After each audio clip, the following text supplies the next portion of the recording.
بسم الله الرحمن الرحيم كلنتي وعنا ونكسن إذا لهانتين بأخيارتا إيا صاحب بدا هودا نقلا صعدو ميل كستوى تشوكتان بوحان إذن الله هاي وقتبو هايدين وعنادو وحا ميل حساسية إيا وليبا ساعده أو قدن بيي مريا لولنكا إيا كامبين كان لو قتشيرو دورشدا مدحوينها دالكا سوماليا إنكا بدن صدن أمابا صدن إيا ساقال مشرح أيا دوان وحا أي قاتين شهادوينكا مشرحنمو u oggolaanayay in ay u tartamaan xilka madaxweynenimada dalka Soomaaliya dhammaantoodna waxa ay jeediyeen oo ay baarlamaanka labadiisa aqal ka hor jeediyeen khudbadahooda amaba barnaamijkooda siyaasiga ah ayaa waxa ay ku soo bandhigeen labada aqal ee baarlamaanka dalka Soomaaliya hortooda halkaasi oo ay ku dalbadeen in ay siiyaan codkooda ama mid waliba waxa uu khudbadiisa ku bilaabay kuna soo dhameeyay in uu codkooda marti uga yahay xildhibaanada labada aqal ee baarlamaanka dalka Soomaaliya isaga oo markaasi rajo badan ka muujiyay in ay ku taageeri doonaan codkooda si uu u qabto hoggaanka dalka Soomaaliya haddaba musharaxiintaasi 39 ah ayaa markii ay soo dhawaatay xilligii ama madashii lagu ballansanaa ee doorashada waxa ay bilaabeen qaybo ka mid ah in ay isku guurguuraan si haddii qola daaqada ay ka baxdo ama markii qola ay daaqada ka baxdo ay saaxiibadii u codeynayay iyaga ugu codeeyaan lama oga sida arrintaasi ay ku hirgeli doonto barnaamijkaasi waxaan ku soo qaadanaynaa musharaxa aan ku tilmaami karno tanaasul badan waa mid ka mid ah siyaasiyiinta ugu miisaanka culus ama siyaasiyiinta miisaanka culus ee Soomaaliyeed si weyn looga yaqaano guud ahaan gayiga Soomaaliyeed waa siyaasi muddo dheer ku soo dhex jiray arrimaha siyaasadda dalka Soomaaliya xilal kala duwanna waxa uu ka soo qabtay dawladda federaalka ah ee dalka Soomaaliya sidoo kalena waxa uu ka mid yahay hoggaanka mid ka mid ah xisbi siyaasadeedyada caanka ah ee ka jira dalka Soomaaliya waa madaxweynihii hore ee Galmudug mudane Cabdikariin Xuseen Guuleed ahna wasiirkii hore ee amniga dawladdii federaalka ahayd ee uu garwadeenka u ahaa mudane Xasan Sheekh Maxamuud oo haatan ka mid ah musharaxiinta mar kale doonaya in ay qabtaan talada dalka Soomaaliya haddaba siyaasigani Cabdikariin Xuseen Guuleed waxa uu xariiqay oo uu hoosta ka xariiqay taariikh dahabiya ama taariikh lagu tilmaami karo taariikh dahabiya oo waliba muujinaysa bisayl siyaasadeed iyo in uu yahay shakhsi wax badan uga tanaasuli kara danaha qaranka Soomaaliyeed iyo waliba danta guud ee dalka iyo dadka Soomaaliyeed Cabdikariin Xuseen Guuleed oo sida aan horeyba u soo sheegay kamida siyaasiyiinta muddada dheer ku soo dhex jiray siyaasadda dalka Soomaaliya kana mid ah shakhsiyaadka lagu tilmaami karo in uu shaatigoodu cad yahay oo inta badan aanay jirin xan iyo waliba waxyaabaha lagu eedeeyo siyaasiyiinta Soomaaliyeed in aanu ku lug lahayn waxa haatan uu ka mid ahaa musharaxiinta madaxweynenimo ee dalka Soomaaliya muddo dheer oo ku dhawaad 4 sano ah ayaa waxa uu garwadeen u ahaa oo uu dhidibada u taagay xisbi siyaasadeedka lagu magacaabo Sahan kaasi oo uu doonayay in uu ku gaadho martabada ugu sarreysa dalka Soomaaliya ee madaxweynenimo waxa uu ka soo shaqeeyay siyaasadda in muddo ahna waxa uu ahaa mid ka mid ah shakhsiyaadka lagu tilmaami karo in ay saameyn weyn ku leeyihiin ama jaangooyayaasha siyaasadeed ee dalka Soomaaliya haddaba Cabdikariin Xuseen Guuleed iyo waliba horin kale oo ka mid ah musharaxiinta uu damacu kaga jiro qabashada xilka madaxweynenimo ee dalka Soomaaliya ayaa waxa ay ka soo jeedaan isku deegaan waliba Cabdikariin waxa lagu tuhmayay in uu haysto ugu yaraan in ka badan 3 darsin ama si kale haddii aan u dhigo ku dhawaad adigu 30 xildhibaan oo isaga u codeynaysa wareegga koobaad taasi oo la aaminsanaa in uu durdure kaga gudbi lahaa wareegga koobaad ee loolanka doorashada dalka Soomaaliya haddaba kulamo iyo waliba wada tashiyo in muddo socday oo u dhaxeeyay hoggaanka iyo siyaasiyiinta iyo odayaasha dhaqanka ganacsatada culimaadudiinka iyo waxgaradka qayb ka mid ah bulshada ku dhaqan magaalada Muqdisho ee caasimadda dalka Soomaaliya ayaa ugu dambayntii waxaa soo baxday in uu cabdikariin xuseen guuleed mid ka mid a musharaxiinta rajada badan laga qabo in ay talada dalka Soomaaliya qabtaana in uu uga tanaasulo damaciisii siyaasadeed ee uu ka lahaa hogaaminta dalka Soomaaliya isma aanu casilin oo inta raja xumo la soo diristay amaba ay u muuqdeen inaanu wax guul ah ka soo dheelmaynin in teendhada afisyoone markaasi isaga oo ku qancay guul darrada uu kala kulmi doono teendhada afisyoone kuma aanu dhawaaqin in uu iscasilay bal 40 kuna waa uu bixiyay teendhadana waxa uu ka jeediyay mid ka mid ah khudbadihii ugu miisaanka cuslaa balse waxa lagu qanciyay maadaama isaga iyo musharaxa uu tanaasulay iyo waliba horin kale oo musharaxiina inaanay u qaybsami karin xildhibaanada la doonayo in ay u codeeyaan amaba la aaminsan yahay in ay u codeynayaan ayaa waxa uu noqday isagu mid qaatay talada teedii wanaagsanayd una tanaasulay saaxiibkii Cabdiraxmaan Cabdishakuur Warsame oo isaguna sida cabdikariin xuseen guuleed oo kale muddo dheer qayb ka soo ahaa siyaasadda dalka Soomaaliya sidoo kalena lagu tilmaamo shakhsiyaadka haatan ugu cadcad muddadii 5 sano ahayd maamulka farmaajo uu jirayna waxa uu ahaa siyaasigii garwadeenka u ahaa mucaaradadii xoogganeed ee ku dhisnayd amniga iyo xasiloonida lagu naqdinayay systemka Maxamed Cabdullaahi Farmaajo haddaba xuseen aan idhaahday cabdikariin xuseen guuleed maxaynu ugu tilmaanay amaba aan bilowgii barnaamijka ugu sheegay tanaasul badane waxaan horey u maqalay taageerayaasha Maxamed Cabdullaahi Farmaajo oo yiraahdo madaxweynuhu waa tanaasul badane wax walba waa uu ka fuqa iyaga oo aan hal tanaasula oo uu maaragtayto sameeyay aan soo bandhigaynin cabdikariin xuseen guuleed waxa uu ka mid yahay siyaasiyiinta marka laga hadlayo kuwa la dhihi karo cadka iyaga oo arkaya ayaa ay u qoori karaan saaxiib kale amaba siyaasi kale markii uu Xasan Sheekh Maxamuud ku guuleystay doorashada 2012 hoggaanka dalka Soomaaliya uu la wareegay waxaan filayaa 12 bishii November inay ahayd xilligii loo magacaabay ra'iisul wasaarihii xilligaasi ra'iisul wasaare Shirdoon ama Saacid Shirdoon xukuumaddii uu soo dhisay wasiirkii ugu miisaanka cuslaa ee loo magacaabay wasaaradda amniga gudaha ama wasaaradda amniga ee dawladda federaalka ah ee dalka Soomaaliya ayaa loo magacaabay ama wasaaradda amniga iyo arrimaha gudaha ee dawladda federaalka ah ee dalka Soomaaliya in muddo ah ayaa xilkaasi uu hayay runtii marxalada adag ayaa xilligaasi dalka ka jiray waxa la dagaalamayay kooxaha hubeysan ee dalka ka jira waxa saareyd mas'uuliyadda amniga qaranka oo dhan ayaa saareyd dadaal badan oo uu sameeyay waxa ka dhacay magaalada Muqdisho qaraxyo kala duwan dad badan ayaa dhintay xildhibaano ayaa la dilay balse 14 bishii May ee sanadii 2014 ayaa cabdikariin xuseen guuleed waxa uu soo fadhiistay telefishinka qaranka Soomaaliyeed waxaana uu ku dhawaaqay in uu iska casilay xilkii wasiirka amniga dawladda federaalka ah ee dalka Soomaaliya kadib markii uu si cad u sheegay in uu ku fashilmay wax ka qabashada amni darradii markaasi ka jirtay dalka Soomaaliya gaar ahaan magaalada Muqdisho ee caasimadda dalka Soomaaliya waxaana uu hadalkiisaasi ku sheegay in qof gudan kara waajibaadka oo ka soo bixi kara oo mudan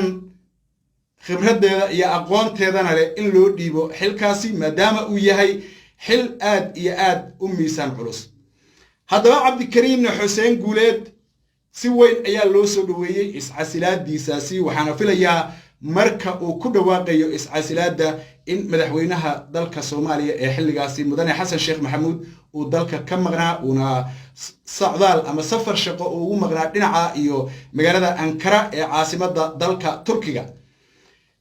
kadib muddo waxa uu noqday Cabdikariin Xuseen Guuleed madaxweynaha dowlad goboleedka Soomaaliyeed ee Galmudug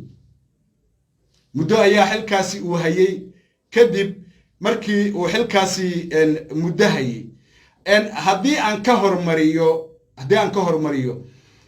2017 sideedda bishii February markii doorashadu ay dhacday wareegii koobaad wareegii labaad la isugu yimid waxaa la sheegaa in Cabdikariin Xuseen Guuleed oo ahaa madaxweynaha Galmudug in uu Xasan Sheekh Maxamuud ka dalbaday inaanu wareegga saddexaad gelin ee uu iscasilo waxaan u jeedaa tanaasulo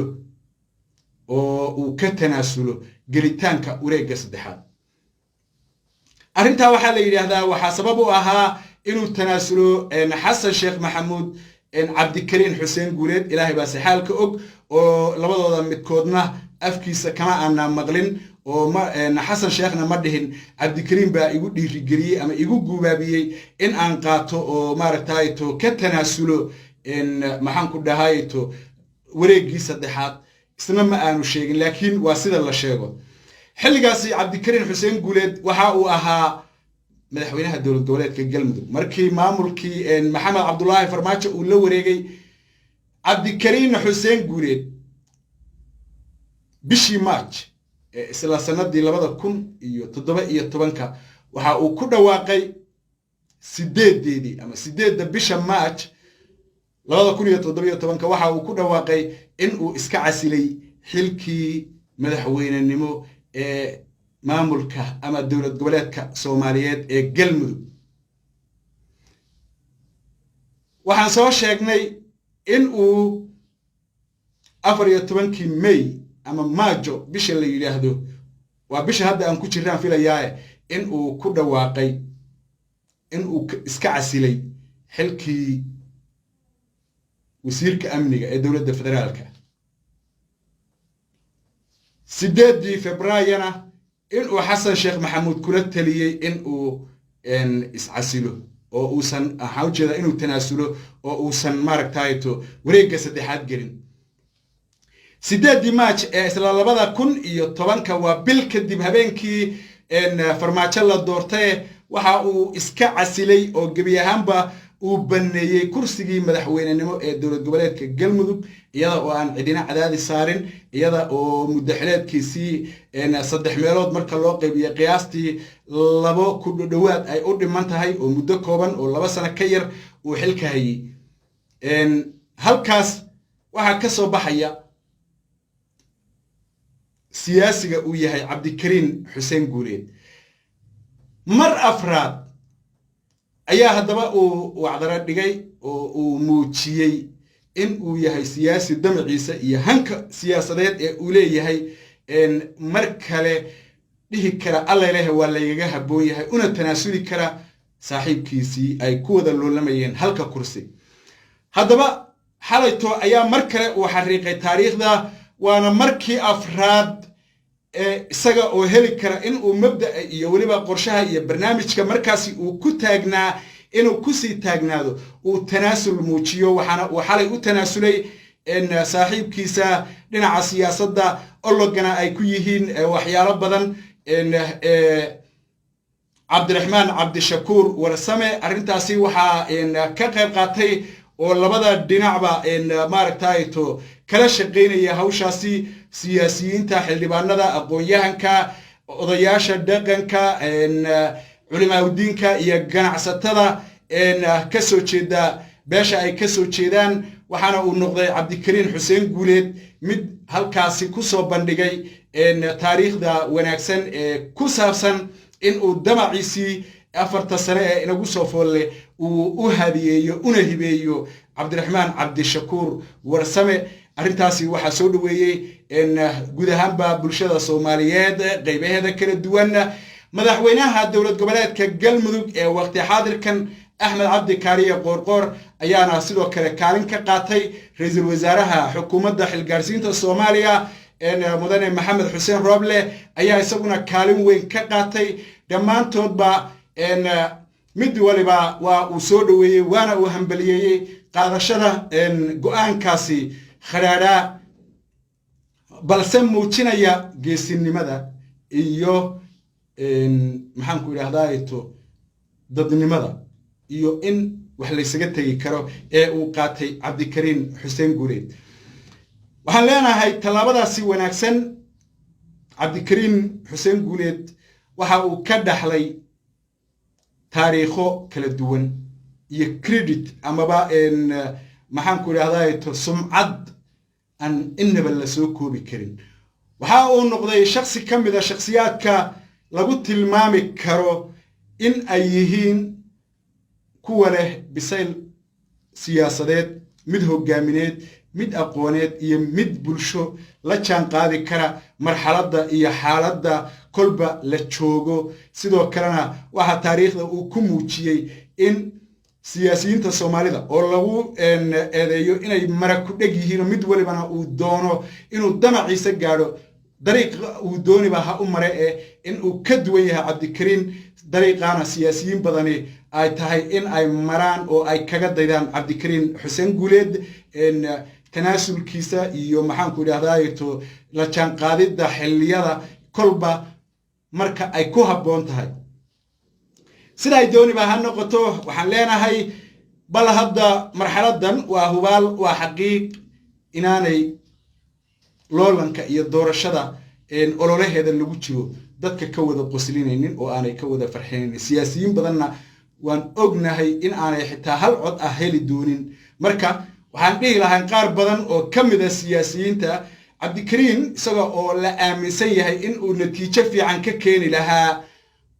لولنك الدور الشدة أيها وتناسلي بل هذا إذن كنا فضودية أو جدي الدور الشدة هوشة أفضودية أو شعب كصومالية هوشة أفضودية أو صاحب بدأ إسكو حافظ كسو جدان إن هوشة يجنا أفضودية أو بل إسكو ضيا إن تناسشان أو ويران مجعبت كده حليسان يومونات يو إن ليرهدو هبل لو حكم ذا ضدك تناسلي شخص بدو تناسلي كرتا جدّا يجودها ببرلمان كده تناسلي كرتا شعب كصوماليات بدو تناسلي كرتا وقت يعني إنه نكاجي أهم بدكو حساب تاني كرتا وأدو تناسلي كرتا وحليدين كبه هي مركا وإن آد حساب تنتان أو آد مرحلة دنا كودر ستان كدبنا آد قادتان قوان جيسين نمالي وان هو ما أنت نكي تناسله وناق مويانا ينو سرحمان كدحرين صوابتا وكرسي هالقف باكو فريسانيا كوا بدنا إن وأبيهين إن أنا يحتا إن وريق كواد الشيء هالعودة هيرين مركا وحلايا هاي كودا يشوون أكسن كودا يو عبدالكريم حسين جوليد كودا يو ومركلا كودا يو سياسية صوماليادو وحنسلو كله وهم بليين يا إن جوشة أي كسر دلمن دلال كودي دمان بإنتي كقب قادتي إن لموجيو بسيل سياسات مرحلة حساسية عن إن الله يهي وما سنتهين دلالك يا سميسين سجارة مدحوينها قلب أحمد عبد كارية قرقور سجارة رئيس الوزراء الدولة الفدرال كاهي دولة الصومالية مدن حسين روبلي إيو إنتي